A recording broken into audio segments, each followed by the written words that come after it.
hold your pitches that promote even more movement on the ball? Do you throw the two-seamer? Do you throw the four-seamer? Yeah, what moves more at that angle?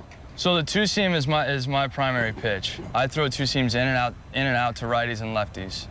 My two-seam is what gives it the sink and the run at times. So if I want to sink it more than I want to run it to certain guys, so righties, if I want to make it sink a little more, I'll just go down a little farther down the baseball, down here. But if it's 0-0 early in the count and I need something that stays in the zone, stays more in the strike zone, yeah, and just kind of gives them something more to look at.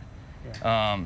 Then I'll stay right on top of the labeling. Can you do that with your curveball too? Can you make it break a little bit more or tighter? That also? So one of the things that I learned in the minor leagues was being able to change speeds on the slider to lefties.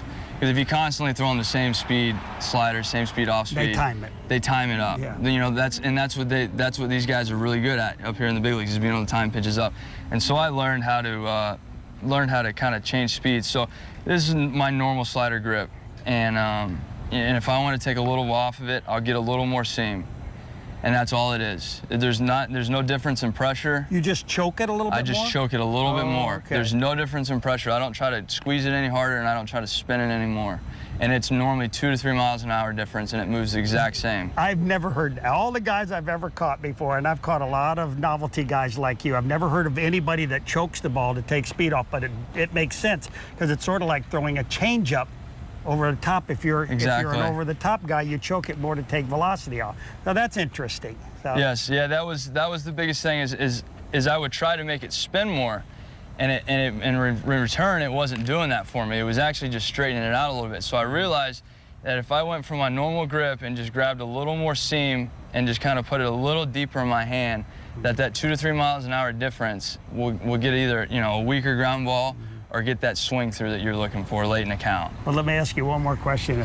Is there a distinct difference between the guys that you come in and face at AAA ball as to what you've seen so far here at the major league level? Oh yeah, absolutely. These guys up here don't miss mistakes. I've gotten away with my biggest mistake was in San Francisco, and I threw Donnie Hart a slider that didn't even move, and he fouled it off and hit Weedy right in the mask. Yeah. And after the inning, he said, "Don't ever throw that pitch again." And so we both had a nice little laugh about it, because I ended up getting him out and getting out of the inning.